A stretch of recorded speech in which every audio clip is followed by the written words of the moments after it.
கை விடுறா, கை விடுறா, விடுறா, விடுறா. டேய், நான் முதல்வர் ஆயிட்டா, பதவி பிரமாணம் கூட எடுத்துட்டேன். அது வெறும் கனவுனே. கனவு கூட கையெழுத்து போட விட மாட்டியா? கனவுல மேட்சும் பலிக்காதே.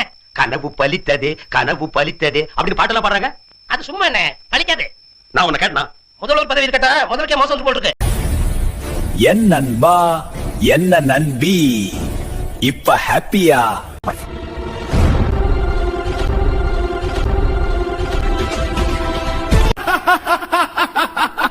தம்பி சொல்லு தம்பி. சார் உங்கள்ட்ட கேட்கணும் சார், நீங்க எப்பதான் சார் தெருவுக்கு வருவீங்க?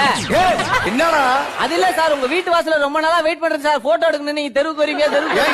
சார் நான் முதல்ல இருந்தே நினைச்சிட்டு இருக்கேன் சார், நீங்க தெருவுக்கு வருவீங்க. சீக்கிரம், நீங்க எதுவும் தப்பா எடுத்துக்காதீங்க சார். உங்க கூட தம்பி நிறைய பேர் அப்படிதான் நினைக்கிறாங்க. சரி சார், சரி சார். பொண்ணு புட்டு ஓடி புட்டு, பொண்ணு புட்டு ஓடி புட்டு, பொண்ணு புட்டு ஓடி புட்டு, பொண்ணு புட்டு ஓடி புட்டு, பொண்ணு புட்டு ஓடி புட்டு, பொண்ணு புட்டு ஓடி புட்டு, பொண்ணு புட்டு ஓடி புட்டு, பொண்ணு புட்டு ஓடி புட்டு.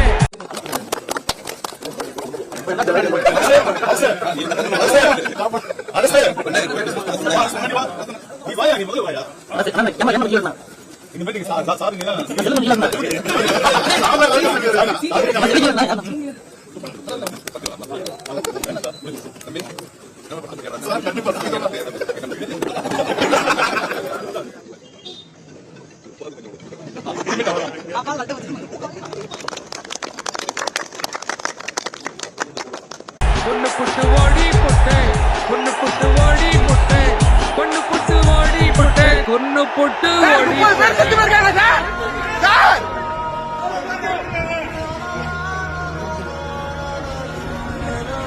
அவர் என்ன அயோக்கியதனம் பண்ணல. கருணாநிதி கால போய் விழுந்தாரு, ஜெயலலிதா கால போய் விழுந்தாரு. இப்போ ஒரு பாட்டு பாடிக்கிட்டு இருக்காரு, என் காலம் வரும் என் கடமை வரும். அது முன்னாடி 2 வரைக்கும் அதை பாட மாட்டாரு. சிலர் ஆசைக்கும் தேவைக்கும் வாழ்வுக்கும் வசதிக்கும் ஊரார் கால் பிடிப்பார். ஒரு மானம் இல்லை, அதில் ஈனம் இல்லை, அவர் எப்போதும் மால். கேட்காமல் போனாலும் கட்டி சொல்லுவேன் பேரே I love you. நீ பலி கொடுத்தாலும் தாங்கிடுவேன், நீ என்னை மறந்தால் மட்டும் உயிரை விடுவேன். முதல்ல என்ன சொன்னாங்க? பாதிக்கப்பட்டவங்களுக்கு ஆளுக்கு 20 லட்சம் ரூபாய் கொடுக்கறோம்னு சொன்னாங்க. ஏய், சாமிக்கு 2 இட்லி கட்டி கொடு.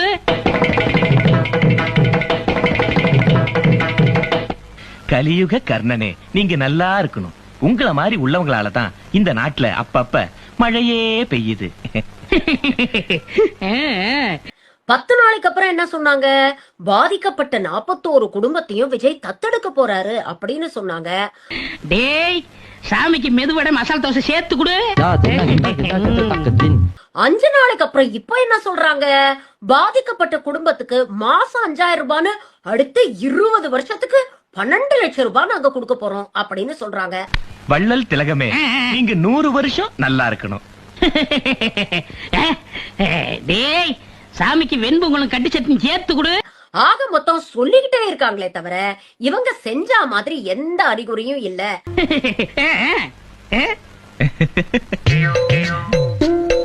ஆக மொத்தம் இவங்க சொல்றதெல்லாம் விளம்பரத்துக்காகத்தான் அப்படிங்கறது தெளிவா புரிஞ்சு போச்சு. சாமி நல்லட்டா. தெய்வமே, அந்த இட்லி வெண்பொங்கல் மசால் தோசை வரவே இல்லையே. எதுக்கடா கொடுக்கணும்? எது கொடுக்கணும்? என் மனசு சந்தோஷமா இருக்கணும்னு வள்ளல் தருமபுரம் நீ சொன்ன. ஓ மனசு சந்தோஷமா இருக்கணும்னு வெண்பொங்கல் மசாலா தோசை நான் சொன்னேன். அதுக்கு இதுக்கு சரியா போச்சு. போட. ஏய்,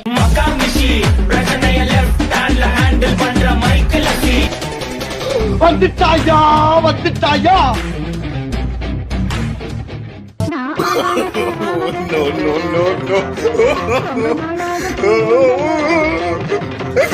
பாஜக நிலைப்பாடு நடுநிலையான நிலைப்பாடு தான். நீனும் சாவலையா?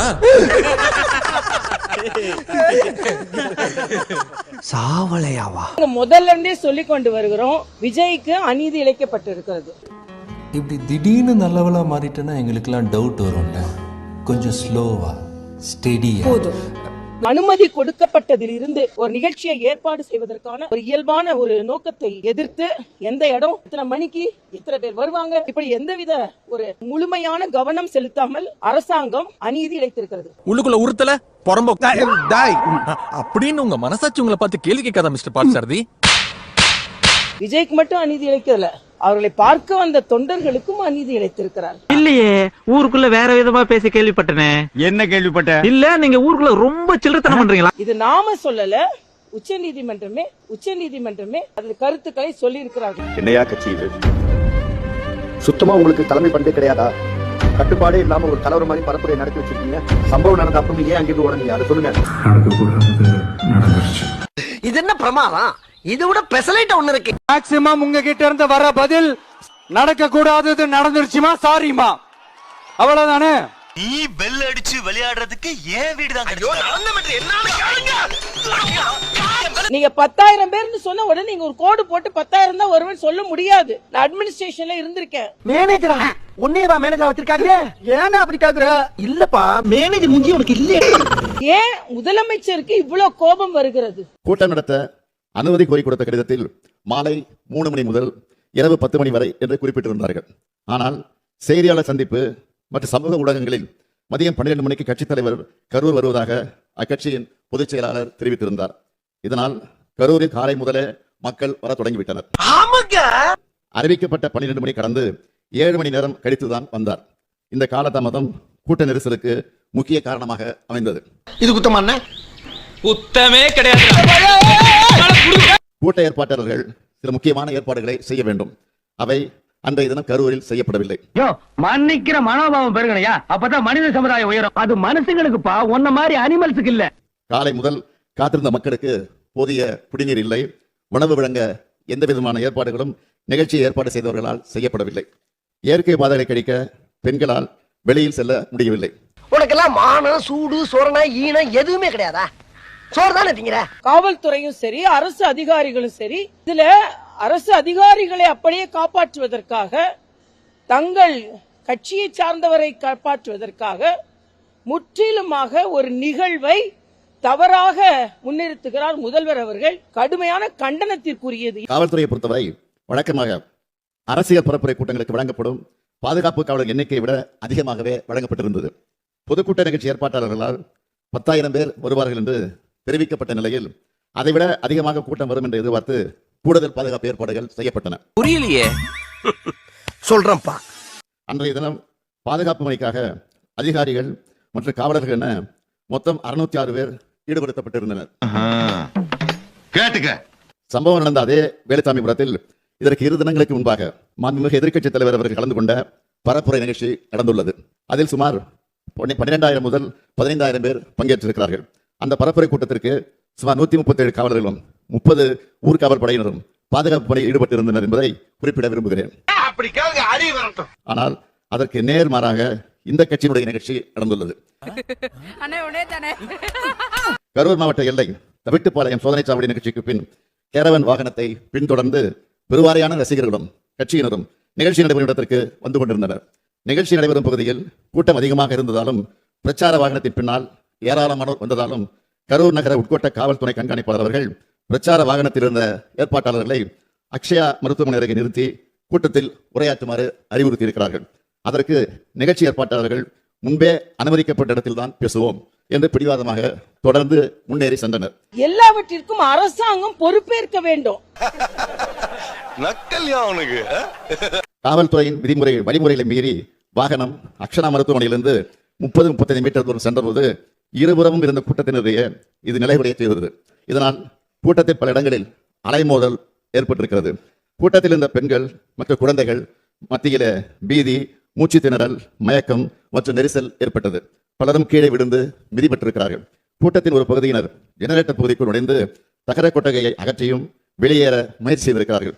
இதனால் மின்சாரம் தாக்குவதை தடுக்க ஜெனரேட்டர் ஆபரேட்டர் மின்சாரத்தை துண்டித்திருக்கிறார். இவங்கிட்ட மாட்டிக்கிட்டு லூசு இல்லைங்கிறத விட பேசாம லூசுன்னு ஒத்துக்கிட்டு உசுரோட ஊரு போய் சேர்றதுதான் நல்லது. நிகழ்ச்சி நடைபெற்ற இடத்தில் கூட்ட நெரிசலால் காயமடைந்தும் சோர்வினால் மயக்கமடைந்தும் மக்கள் உதவி கோருவதை கவனித்து காவல்துறையினர் மருத்துவமனை ஆம்புலன்ஸுக்கு தகவல் அனுப்பி வரவழைத்திருக்கிறார்கள். இவ்வாறு கூட்ட நெரிசல் ஏற்பட்ட போது அவர்களை காப்பாற்றத்தான் ஆம்புலன்ஸ் வந்ததை தவிர நெரிசல் ஏற்படுவதற்கு முன்பு எந்த ஆம்புலன்ஸும் வரவில்லை.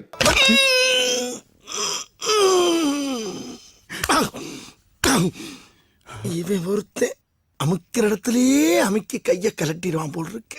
காவல்துறை, தீயணைப்பு மற்றும் மீட்புத் துறையினர் மற்றும் ஆம்புலன்ஸ் மீட்புக் குழுவினர் காயமடைந்தவர்களை மீட்டு அருகில் உள்ள மருத்துவமனைகளுக்கு அனுப்பி வைத்தனர்.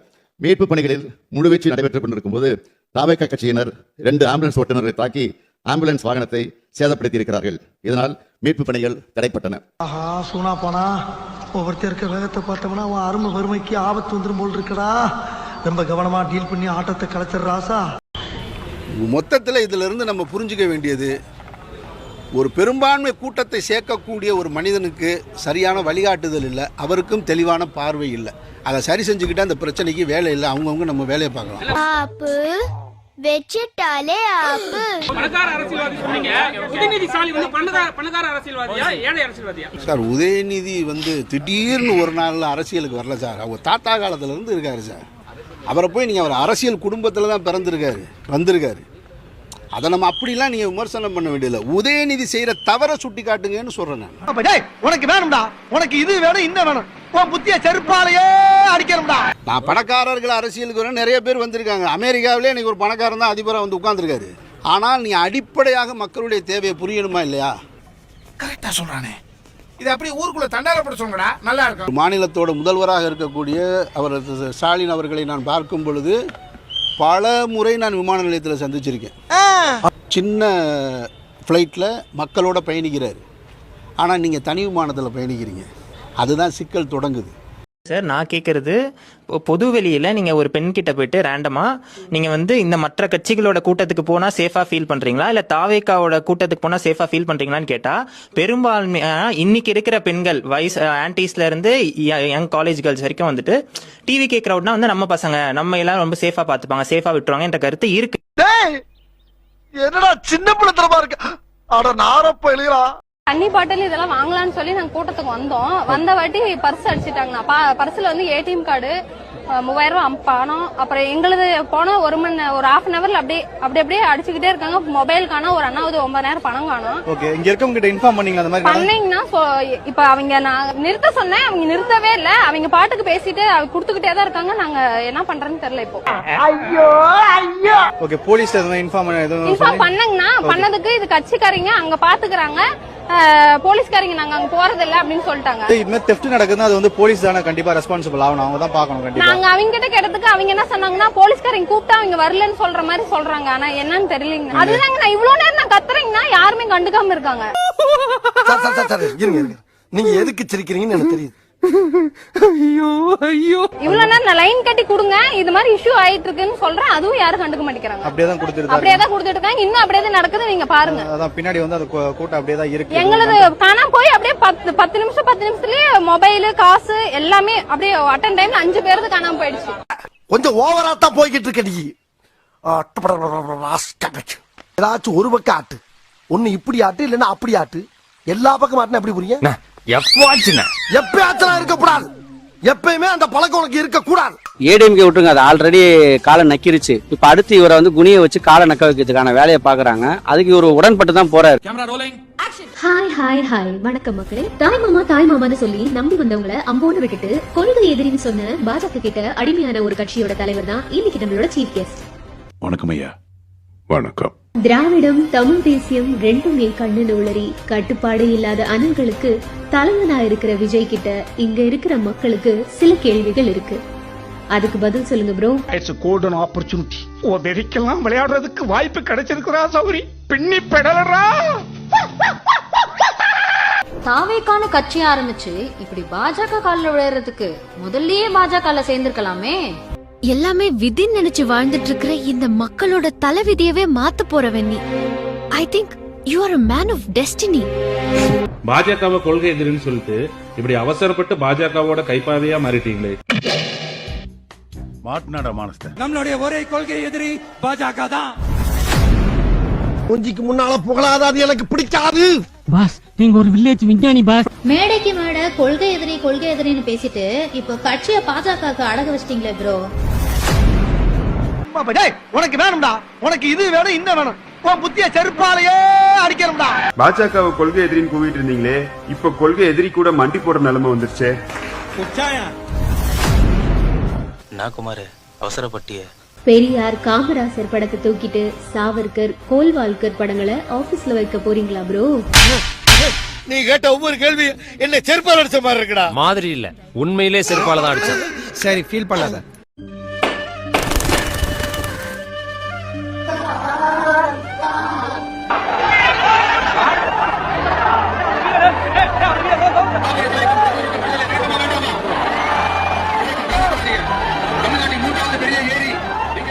என்னையா கட்சி இது? சுத்தமா உங்களுக்கு தலைமை பண்பே கிடையாதா? என்ன சொன்னீங்க? விஜயனுக்கு தலைமை பண்பு இல்லையா? இதை கொஞ்சம் பாருங்க. 41 குடும்பத்தையும் தத்தெடுத்திருக்காங்க. உண்மைமா? சத்தியமா? அண்ணா சும்மா வந்து ஆடுது சொல்லிட்டு போடுறது மட்டும் கிடையாது. அவங்களோட அந்த ஒரு முழு பொறுப்பையும் எடுத்து ஒரு தலைவனா இருந்து அவங்களோட கஷ்ட நஷ்டத்துல கூட நிக்கிறாங்க. இது அநியாயம், இது அக்கிரமம், இது ஆண்டவனுக்கே அடுக்காது. இப்படி ஒரு தலைவனை நீங்க பாத்துருக்க மாட்டீங்க. இது ஒரு சின்ன உதாரணம் தான், ஒரு ஆரம்பம் தான். இன்னும் நிறைய இருக்கு. மக்களுக்கு அவர் செய்ய வேண்டியது, செய்ய போறதுன்னு இன்னும் நிறைய இருக்கு. அதான் நான் யாரும் தெரிஞ்சு போச்சு இல்ல. அப்புறம் நான் மறுபடியும் லூசில விடு. மக்கள் தலைவனா மட்டும் இல்லாம மக்களோட மக்களா இருந்து அவங்களை அரவணைச்சு ஆதரிச்சு அவங்களோட தேவைகள் எல்லாம் புரிஞ்சு செய்ய போற ஒரு நேர்மையான தலைவனை நீங்க பார்க்க போறீங்க. அதுதான் எங்க விஜயனா. சரியான லூசு கூடமா, லூசு கூட. சும்மா சினிமால இருந்து வந்தாரு அதனால நாங்க போறோம்னு இல்ல. உங்களுக்கு புரியவும் புரியாது. எங்க அண்ணனோட தகுதியும் திறமையும் உங்களுக்கு தெரியவும் தெரியாது, தெரிய வேண்டிய அவசியமும் இல்ல. ஆனா அவங்களால அந்த பெனிஃபிட் அடைகிற ஆளுங்களை நீங்களும் ஒருத்தரா தான் இருப்பீங்க. தட்ஸ் விஜயனா. ஸ்டாண்ட் வித் விஜயனா. என் வாழ்க்கையில இன்னும் நான் எல்லா குடும்பங்களை பார்க்கணும்னு இருக்கும், எனக்கே தெரியல. கட்டுப்பாடே இல்லாம ஒரு கலவர மாதிரி பரப்புரை நடத்தி வச்சிருக்கீங்க. சம்பவம் நடந்த அப்புறம் ஏன் அங்கிருந்து உடனே அதை சொல்லுங்க. நீதிபதி சார், மக்கள் எல்லாத்தையும் பார்த்துட்டு தானே சார். ஆஹா, இவன் மண்டை குழம்பி மெண்டலாகி வந்திருக்கானா? சம்பவத்துக்கு அப்புறமா இவரோட பஸ்ஸை ஏன் பறிமுதல் பண்ணல அதை சொல்லுங்க. சட்டத்துக்கு முன்னாடி எல்லோருமே சமம் தானே. இவர் மேல வழக்கு ஏன் இன்னும் பதிவு பண்ணல? ஐயா, மனசு முழுக்க வலிங்கய்யா. யோ, யாரியா இவன்? சினிமா டைலாக்கா பேசிட்டு இருக்கான் பொறுப்பு இல்லாம. ஏன்டா நீங்க எல்லாம் இங்க வந்து ஏன் இழவு எடுக்கிறீங்க?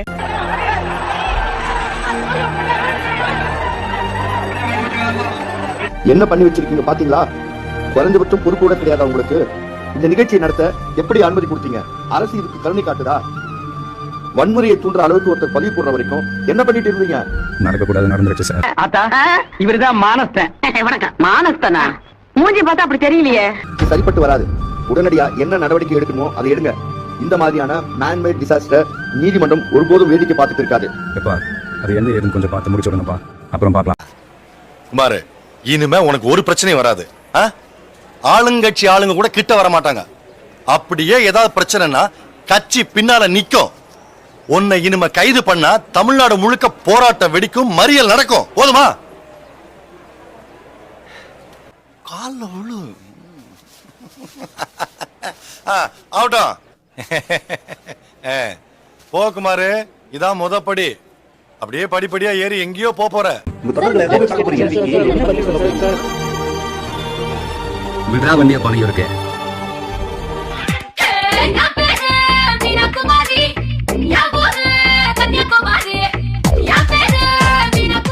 இப்ப நான் சொல்லி தந்த மேட்டர்லாம் சொல்லும் போது நீயும் கற்பனை பண்ணி ஒரு 7-8 பிட்ட சேர்த்து போட்டு விட்டுவான்.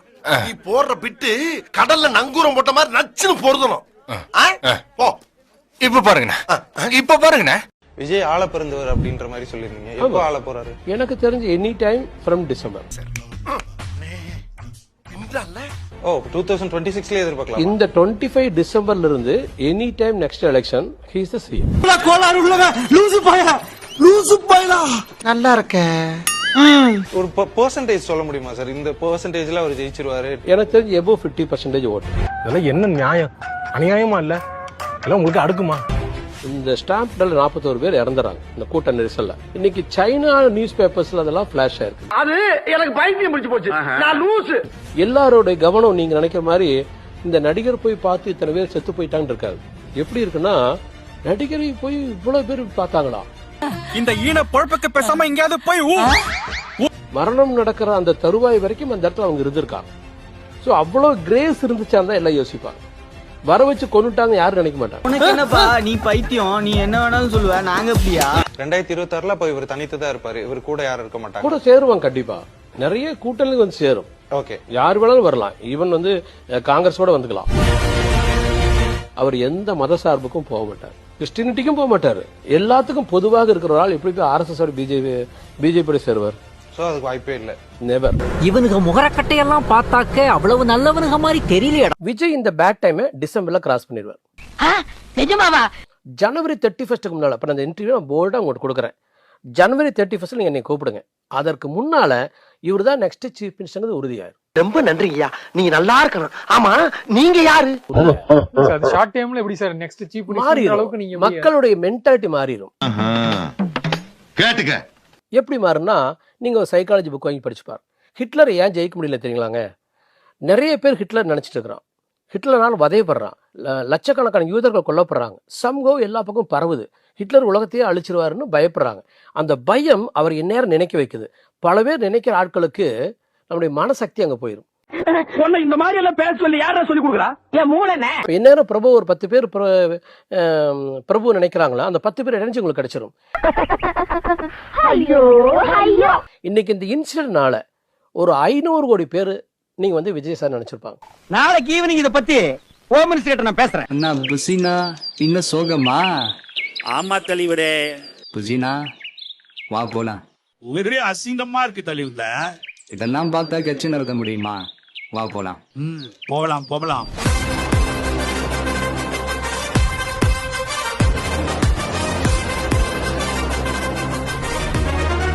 புளிய புடிச்சு காலை ஓடச்சு அமுக்க சொல்லுகிற குடும்பம் அது எப்படி ஒத்துக்கும்பா, அது எப்படி அமுக்கும்பா. ஓ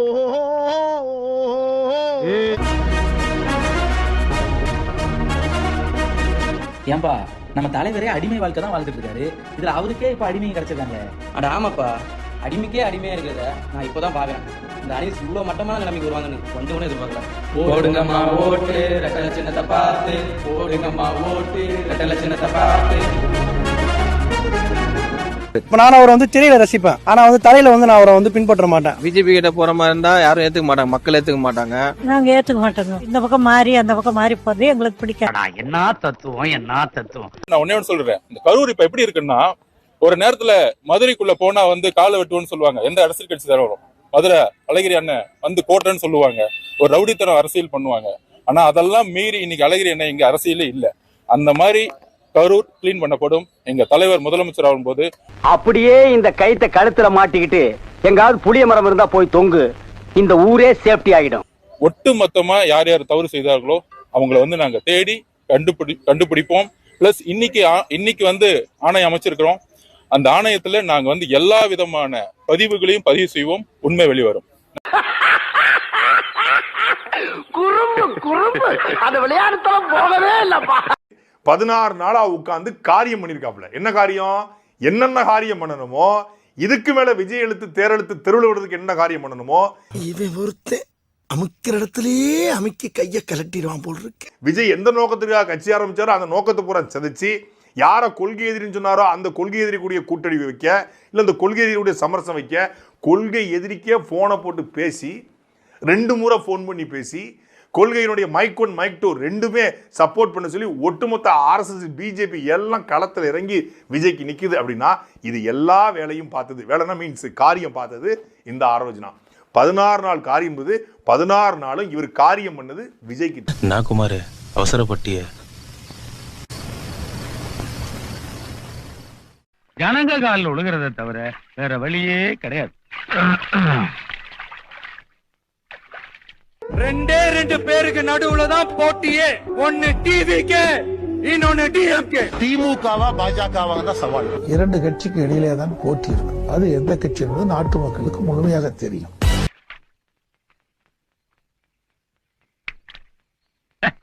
30 வருஷமா கட்சியில் இருக்கிறவன் நானு. முந்தான கட்சியில் சேர்ந்து கட்சிக்கு போன கை வச்சு என்ன அர்த்தம்? நேரப்பா சண்டை போட்டுக்கிறீங்க. அதுக்காக அவன் உரிமை எப்படி விட்டு கொடுக்க முடியும்? இவங்க எல்லாம் கட்சியில வைக்க வேண்டிய இடத்துல வைக்கணும். அதுக்கெல்லாம் இப்ப என்னமோ பேசிட்டு இருந்த மாதிரி என்னது? என்னடா சண்டை போட்டது மறந்து போச்சுங்க. தகராறுல விட்டு ஓஹோ, சண்டை போட்டா அப்ப பழசெல்லாம் மறந்து போயிருமா?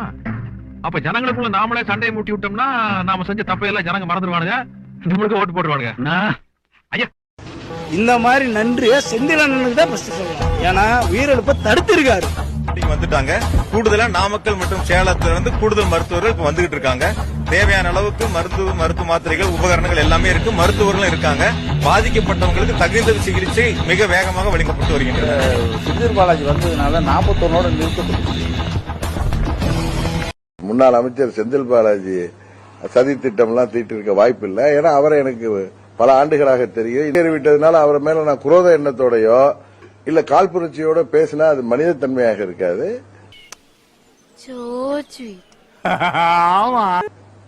அவருக்கு அரசியல் ரீதியாக வெற்றி பெற வேண்டும் என்ற, தாங்கள் கட்சி வெற்றி பெற வேண்டும், தான் வெற்றி பெற வேண்டும் என்று மும்முரமாக செயல்பட்டுக் கொண்டிருப்பார். ரொம்ப சந்தோஷப்பா. நீ செய்யற ஒவ்வொரு காரியமும் பொக்குதே. இந்த வீடியோ உங்களுக்கு பிடிச்சிருந்தா கண்டிப்பா லைக் பண்ண மறக்காதீங்க. அப்படியே உங்க நண்பர்களுக்கும் ஷேர் பண்ணுங்க. நீங்க பண்ற ஒவ்வொரு லைக்கும் தான் இந்த வீடியோவை மற்ற நண்பர்களுக்கும் கொண்டு போய் சேர்க்கும். மறக்காம சப்ஸ்கிரைப் பண்ணுங்க. உங்க கருத்துக்களையும் கமெண்ட் பாக்ஸ்ல பதிவு பண்ணுங்க.